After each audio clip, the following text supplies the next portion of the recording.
ਮੂੰਹ ਮੰਗੀਆਂ ਮੁਰਾਦਾਂ ਪਾ ਲਈਏ।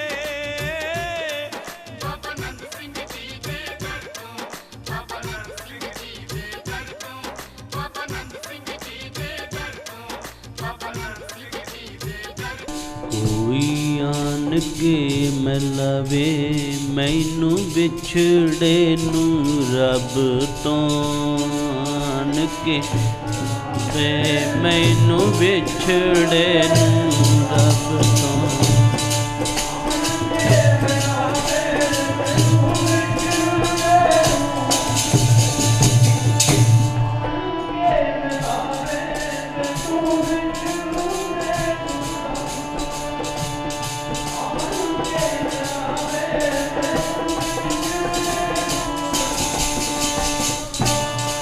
ਕੋਈ ਆਨ ਕੇ ਮਿਲਾਵੇ ਮੈਨੂੰ ਵਿਛੜੇ ਨੂੰ ਰੱਬ ਤੋਂ, ਆਨ ਕੇ ਮਿਲਾਵੇ ਮੈਨੂੰ ਵਿਛੜੇ ਨੂੰ ਰੱਬ ਤੋਂ, ਆਨ ਕੇ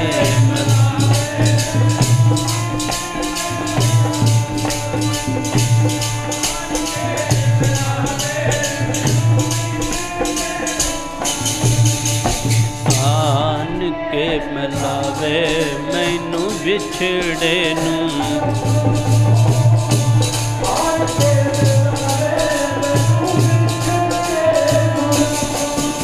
ਇੱਕ ਮਿਲ ਜਾਏ ਪਿਆਰਾ, ਇੱਕ ਮਿਲ ਜਾਏ ਪਿਆਰਾ, ਇੱਕ ਮਿਲ ਜਾਏ ਪਿਆਰਾ, ਇੱਕ ਮਿਲ ਜਾਏ ਪਿਆਰਾ, ਇੱਕ ਮਿਲ ਜਾਏ ਪਿਆਰਾ,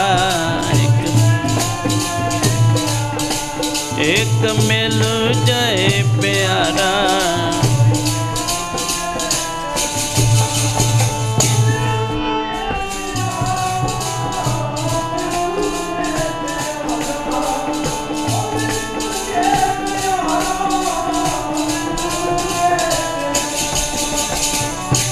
मिल जाए प्यारा, एक मिल जाए प्यारा, मिल जाए प्यारा, तो मिल जाए प्यारा।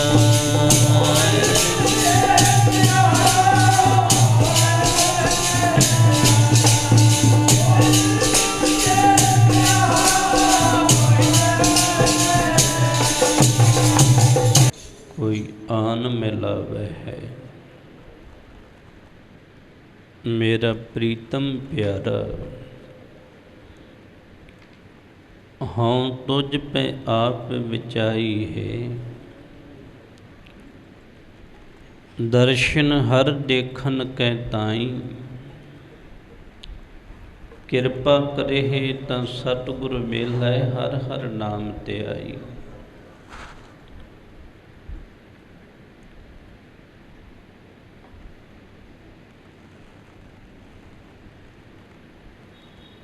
असुन प्रेम उमाहड़ा, क्यों मिलया हर जाए।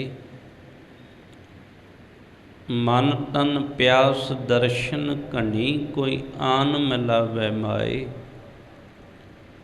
संत सहाई प्रेम के, कर किरपा दिया मिलाए। परम सत्कारयोग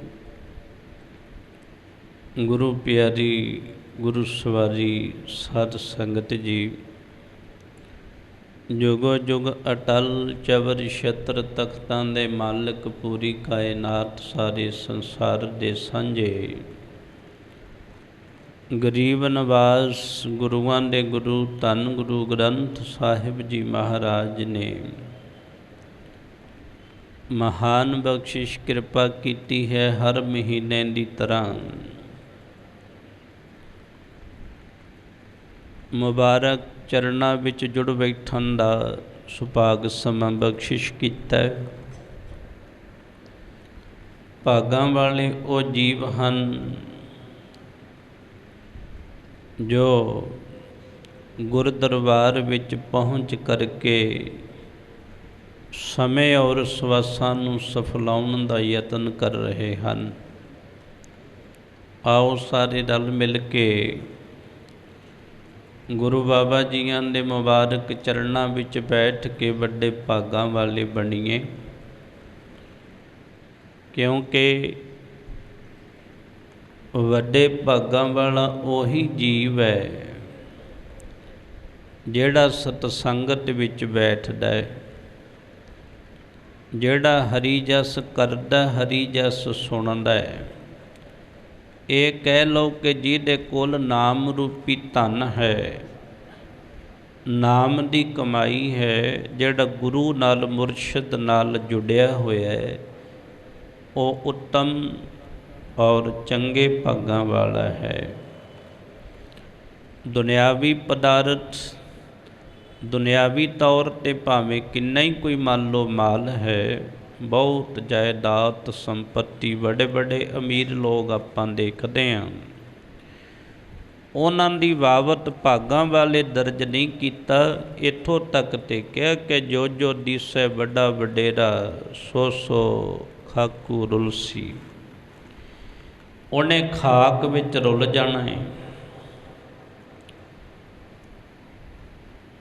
बड़े बड़े जो दिसै लोग, तिनको व्यापै चिंता रोग।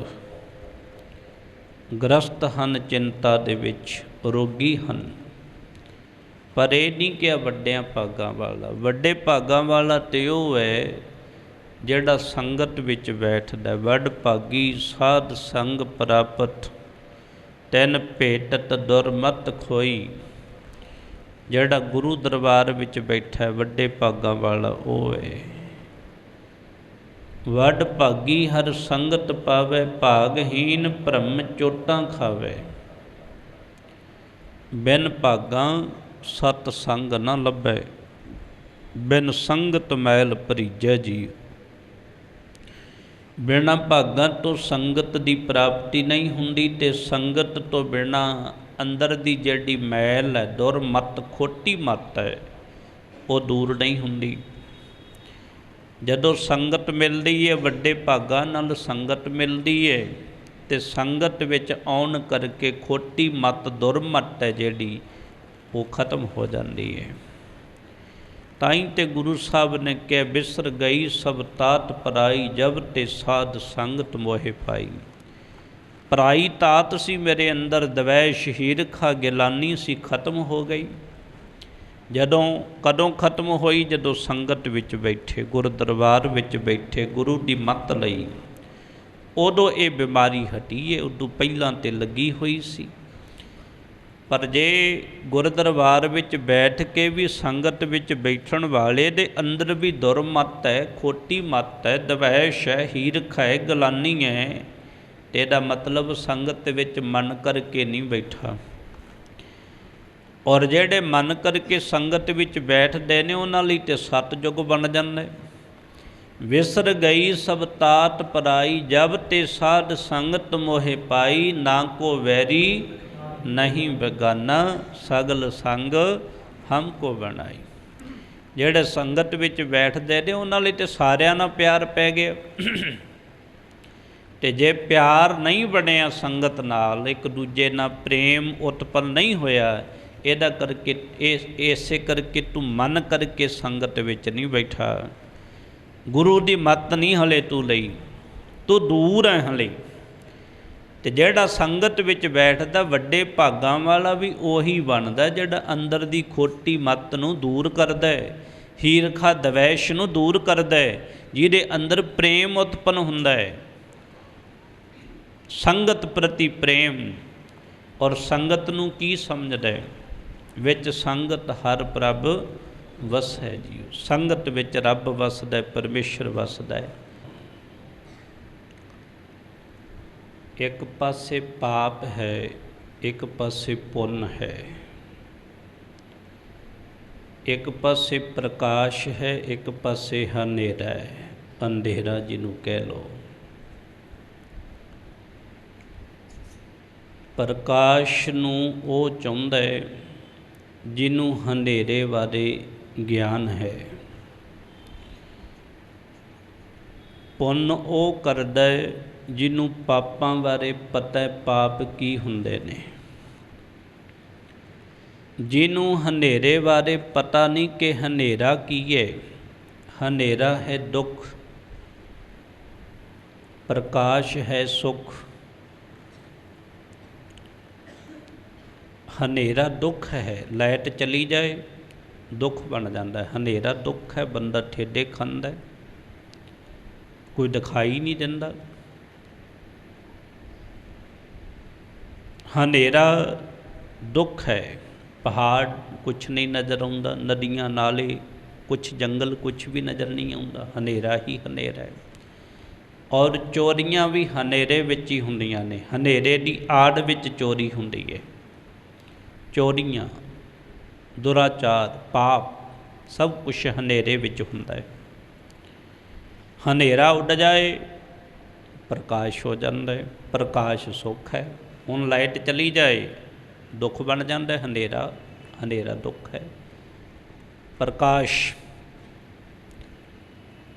ਪ੍ਰਕਾਸ਼ ਸੁੱਖ ਹੈ। ਪ੍ਰਕਾਸ਼ ਹੈ ਗੁਰੂ।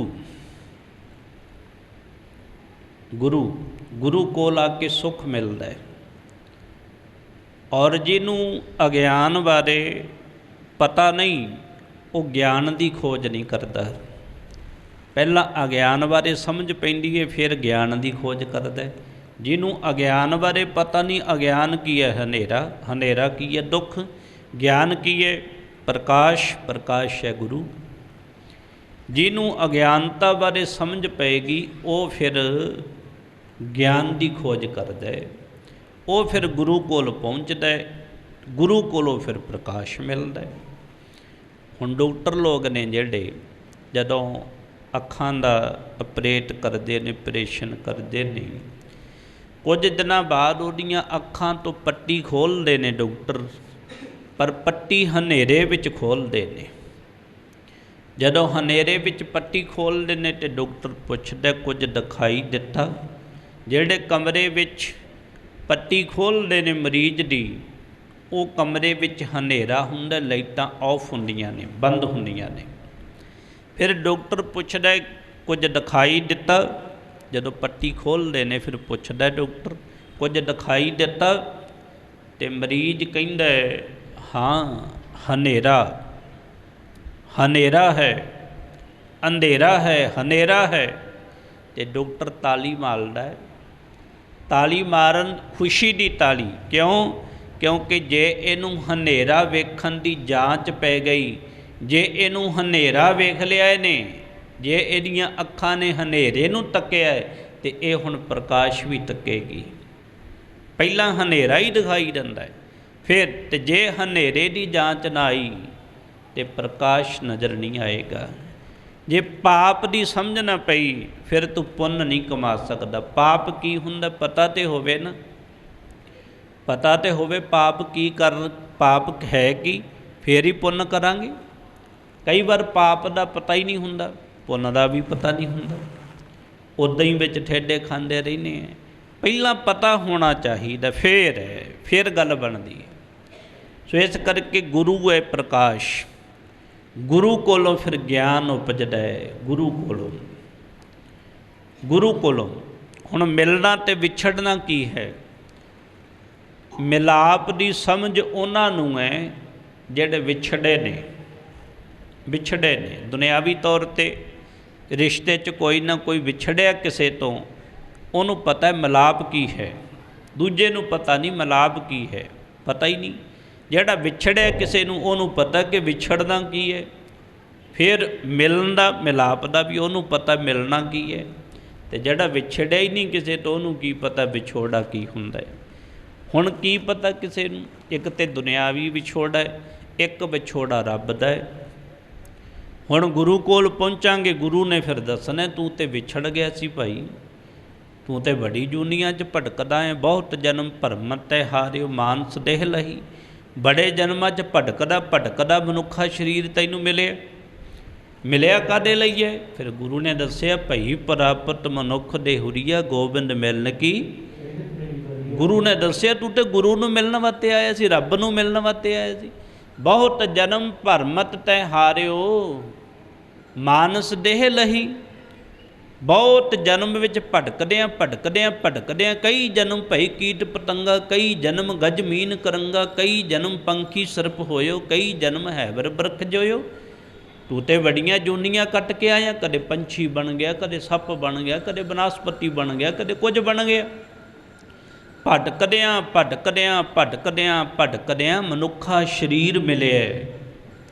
ਮਨੁੱਖਾ ਸਰੀਰ ਜਿਹਨੂੰ ਭਗਤ ਰਵਿਦਾਸ ਜੀ ਮਹਾਰਾਜ ਜੀ ਨੇ ਵੀ ਕਥਨ ਕੀਤਾ, ਬਹੁਤ ਜਨਮ ਵਿਛੜੇ ਥੇ ਮਾਧੋ, ਜਨਮ ਤੁਮਾਰੇ ਲਿਖੇ।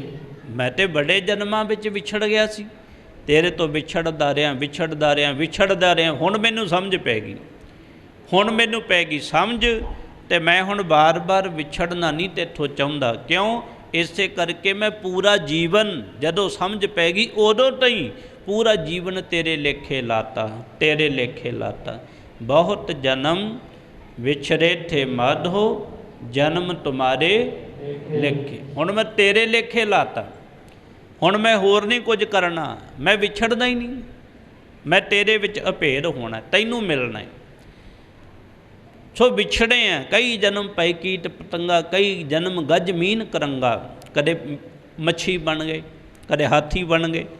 ਕਿੰਨੀਆਂ ਜੂਨੀਆਂ ਵਿੱਚ ਭਟਕਦੇ ਭਟਕਦੇ ਮਾਨਸ ਦੇ ਲਹੀ, ਨਾਨਕ ਕਹਿਤ ਮਿਲਨ ਕੀ ਵਰੀਆ, ਸਿਮਰਤ ਕਹਾਂ ਨਹੀਂ। ਕਿਉਂ ਨਹੀਂ ਸਿਮਰਦਾ? ਰੱਬ ਨੂੰ ਮਿਲਣ ਦਾ ਤਰੀਕਾ ਹੈ ਸਿਮਰਨ, ਉਹਦੇ ਮਾਰਗ 'ਤੇ ਤੁਰਨਾ, ਸਿਮਰਨ ਕਰਨਾ, ਤੇ ਫਿਰ ਤੂੰ ਮਿਲ ਸਕਦਾ ਹੈ। ਸਮਝ ਪੈ ਗਈ ਨਾ, ਗੁਰੂ ਨੇ ਦੱਸਿਆ ਫਿਰ ਆ ਕੇ, ਤੂੰ ਤੇ ਵਿਛੜ ਗਿਆ ਸੀ ਰੱਬ ਤੋਂ ਤੇ ਮਿਲਣ ਵਾਸਤੇ ਆਇਆ। ਹੁਣ ਵਿਛੋੜੇ ਦੀ ਸਮਝ ਪਈ ਤੇ ਤਾਂਘ ਪਈ, ਤੇ ਫਿਰ ਇੱਥੇ ਆਇਆ, ਮਨੁੱਖਾ ਸਰੀਰ ਮਿਲਿਆ। ਮਨੁੱਖਾ ਸਰੀਰ ਮਿਲਿਆ ਪ੍ਰਭੂ ਨੂੰ ਮਿਲਣ ਵਾਸਤੇ, ਪ੍ਰਭੂ ਨੂੰ ਮਿਲਣ ਵਾਸਤੇ ਤੂੰ ਇੱਥੇ ਆਇਆ। ਵਿਛੋੜਾ ਨਾ ਸਮਝ ਪੈ ਗਈ ਜਿਹਨੂੰ ਕਿ ਵਿਛੜਨਾ ਕੀ ਹੈ, ਮਿਲਣਾ ਕੀ ਹੈ। ਹੁਣ ਮਨੁੱਖਾ ਸਰੀਰ ਹੈ ਜਿਹੜਾ, ਇਹ ਪ੍ਰਭੂ ਨੂੰ ਮਿਲਣ ਵਾਸਤੇ ਇੱਥੇ ਆਏ ਆ ਭਾਈ। ਰੱਬ ਤੱਕ ਅਸੀਂ ਪਹੁੰਚਣਾ ਹੈ, ਰੱਬ ਤੱਕ ਆਪਣੀ ਪਹੁੰਚ ਬਣਾਉਣੀ ਹੈ। ਵਿਛੜਦੇ ਵਿਛੜਦੇ ਆ ਮਨੁੱਖਾ ਸਰੀਰ ਮਿਲਿਆ, ਇਹ ਮਿਲਿਆ ਰੱਬ ਨੂੰ ਮਿਲਣ ਵਾਸਤੇ, ਮਿਲਣ ਵਾਸਤੇ। ਹੁਣ ਇਹ ਜਿਹੜਾ ਗਿਆਨ ਹੈ, ਜਿਹੜਾ ਇੱਕ ਸਾਡੇ ਇੱਕ ਸਾਹਮਣੇ ਸਟੋਰੀ, ਲਾਈਫ ਸਟੋਰੀ, ਇੱਕ ਪਿਛਲੀ ਸਟੋਰੀ ਹੈ ਸਾਡੇ, ਜਿਹੜੀ ਬਾਇਕ ਸਟੋਰੀ ਹੈ, ਪਿੱਛੇ ਸਾਡੇ ਇੱਕ ਸਟੋਰੀ ਚੱਲ ਰਹੀ ਹੈ। ਉਹ ਉਹਦੀ ਸੋਝੀ ਮਿਲਦੀ ਹੈ, ਗੁਰੂ ਤੋਂ ਗਿਆਨ ਮਿਲਦਾ ਹੈ, ਗਿਆਨ ਮੀਨਿੰਗ ਪ੍ਰਕਾਸ਼ ਮਿਲਦਾ ਹੈ, ਉਹ ਗੁਰੂ ਤੋਂ ਹੀ ਮਿਲਦਾ, ਹੋਰ ਨਹੀਂ ਕਿਤੋਂ ਮਿਲਦਾ। ਜੇ ਸੋ ਚੰਦਾ ਉਗਵੇ ਸੂਰਜ ਚੜ੍ਹੇ ਹਜ਼ਾਰ, ਜੇ 100 ਚੰਦਾ, ਹੁਣ ਚੰਦ ਪ੍ਰਕਾਸ਼ਮਾਨ ਹੁੰਦਾ ਹੈ, ਉਦੋਂ ਅੱਗੇ ਸੂਰਜ, ਸੂਰਜ ਬੜਾ ਪ੍ਰਕਾਸ਼ ਕਰਦਾ ਹੈ। ਜੇ 100 ਚੰਦਾ ਉਗਵੇ ਸੂਰਜ ਚੜ੍ਹੇ ਹਜ਼ਾਰ, 100 ਚੰਦਰਮਾ ਚੜ੍ਹ ਜਾਏ, ਹਜ਼ਾਰਾਂ ਹੀ ਸੂਰਜ ਪ੍ਰਕਾਸ਼ਮਾਨ ਹੋ ਜਾਣ। ਇੱਥੇ ਚਾਨਣ ਹੁੰਦੇ ਆ, ਗੁਰ ਬਿਨ ਘੋਰ ਅੰਧਾਰ। ਹੁਣ ਇੱਕ ਪ੍ਰਕਾਸ਼ ਤੇ ਬਾਹਰੀ ਹੈ, ਇੱਕ ਪ੍ਰਕਾਸ਼ ਅੰਦਰ ਦਾ ਹੈ। ਜਿਹਨੇ ਇਹ ਸਮਝ ਲੈਣੀ ਹੈ ਕਿ ਕਈ ਜੂਨੀਆਂ 'ਚੋਂ ਭਟਕਦੇ ਆਏ ਆ, ਹੁਣ ਮਨੁੱਖਾ ਸਰੀਰ ਮਿਲਿਆ ਹੈ, ਤੇ ਮਨੁੱਖਾ ਸਰੀਰ ਮਿਲਿਆ ਪਰਮੇਸ਼ਰ ਨੂੰ ਮਿਲਣ ਵਾਸਤੇ, ਉਹ ਇੱਥੋਂ ਮਿਲਣਾ ਹੈ। ਉਹ ਅੰਦਰ ਦਾ ਪ੍ਰਕਾਸ਼ ਗਿਆਨ ਹੈ ਜਿਹੜਾ, ਉਹ ਇੱਥੋਂ ਮਿਲਣਾ, ਉਹ ਗੁਰੂ ਤੋਂ ਮਿਲਣਾ ਹੈ, ਉਹ ਹੋਰ ਨਹੀਂ ਕੋਈ ਦੇ ਸਕਦਾ। ਗਿਆਨ ਅੰਜਨ ਗੁਰ ਦੀਆ, ਅਗਿਆਨ ਅੰਧੇਰ ਵਿਨਾਸ਼, ਹਰ ਕਿਰਪਾ ਤੇ ਸੰਤ ਭੇਟਿਆ, ਨਾਨਕ ਮਨ ਪ੍ਰਕਾਸ਼। ਅੰਦਰ ਦਾ ਪ੍ਰਕਾਸ਼, ਅੰਦਰ ਦਾ ਚਾਨਣ, ਉਹ ਗੁਰੂ ਮੁਰਸ਼ਿਦ ਤੋਂ ਮਿਲਣਾ ਹੈ, ਰੱਬ ਤੋਂ ਮਿਲਣਾ ਹੈ, ਉਹ ਹੋਰ ਨਹੀਂ ਕੋਈ ਦੇ ਸਕਦਾ। ਇੱਥੋਂ ਹੀ ਮਿਲਣਾ, ਰੱਬ ਤੋਂ ਮਿਲਣਾ ਭਾਈਓ। ਜੇ ਸੋ ਚੰਦਾ ਉਗਵੇ ਸੂਰਜ ਚੜ੍ਹੇ ਹਜ਼ਾਰ, ਇਹਤੇ ਚਾਨਣ ਹੁੰਦਿਆਂ ਗੁਰ ਬਿਨ ਘੋਰ ਅੰਧਾਰ। ਤੇ ਗੁਰੂ ਤੋਂ ਬਿਨਾਂ ਹਨੇਰਾ ਹੀ ਹਨੇਰਾ। ਗੁਰ ਬਿਨ ਸੁਰਤਨ ਸਿੱਧ, ਗੁਰੂ ਬਿਨ ਸਮਝ ਨਾ ਆਵੇ। ਗੁਰ ਬਿਨ ਗਿਆਨ ਨਾ ਧਿਆਨ, ਗੁਰੂ ਬਿਨ ਮੁਕਤ ਨਾ ਪਾਵੇ। ਗੁਰੂ ਤੋਂ ਬਿਨਾਂ ਮੁਕਤੀ ਨਹੀਂ ਹੈ, ਸ਼ਾਹ ਬਿਨਾਂ ਪਤ ਨਹੀਂ, ਤੇ ਗੁਰੂ ਬਿਨਾਂ ਗਤ ਨਹੀਂ ਹੈ। ਗੁਰੂ ਤੋਂ ਬਿਨਾਂ ਤੇਰਾ ਪਾਰ ਉਤਾਰਾ ਬਾਬਾ ਜੀ ਕਹਿੰਦੇ ਨਹੀਂ ਹੋ ਸਕਦਾ। ਗੁਰੂ ਨੇ ਗਿਆਨ ਦਿੱਤਾ, ਗੁਰੂ ਨੇ ਚਾਨਣ ਦਿੱਤਾ, ਫਿਰ ਇਸ ਪਾਸੇ ਬੰਦਾ ਤੁਰਦਾ ਹੈ। ਇੱਕ ਰਾਹੀ ਤੁਰਿਆ ਜਾਂਦਾ ਹੈ, ਉਹਨੇ ਕਿਸੇ ਮੰਜ਼ਿਲ 'ਤੇ ਪਹੁੰਚਣਾ ਸੀ। ਇੱਕ ਰਸਤੇ ਵਿੱਚ ਤੁਰਿਆ ਜਾਂਦਾ, ਰਸਤੇ ਦੇ ਵਿੱਚ ਉਹਨੂੰ ਇੱਕ ਬੜੀ ਅੱਛੀ ਝੀਲ, ਜਿੱਥੇ ਪਾਣੀ ਬੜਾ ਸਵੱਛ ਸੀ, ਨਿਰਮਲ, ਔਰ निर्मल पानी ਉਹਦੇ ਆਲੇ ਦੁਆਲੇ बड़ी फुलवाड़ी बड़ी अच्छी सी फुलवाड़ी बड़े सोहने फुल बाग बगीचा। ये राही इत्थे आके रुकिया। इस झील ने, इस फुलवाड़ी ने, इस बाग ने, इस बागीची ने इस राही दा मन मोह लिया। कोई आन के मलावे मैनू विछड़े नू रब तो, आन के मिलावे मैनू विछड़े नू रब तो, आन के मैनू विछड़े नू रब तो।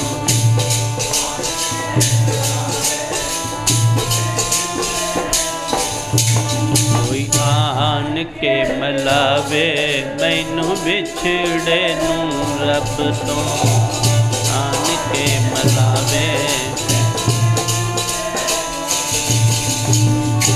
विछड़े नू रब तो, विछड़े नू रब तो, विछड़े नू रब तो, विछड़े नू रब तो।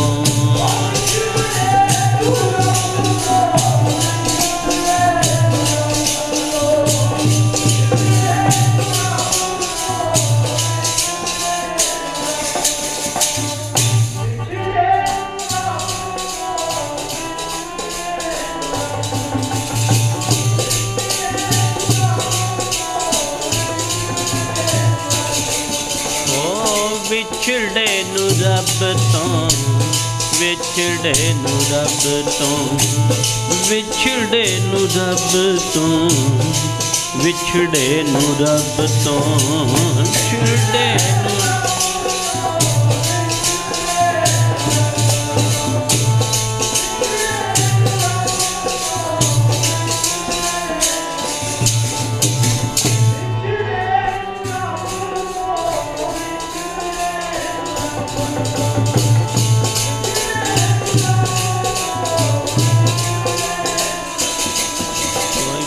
के विचोला जी मैनू विछड़े नू गुरु मिलावे, बन के विचोला जी मैनू विछड़े नू गुरु मिलावे, आन के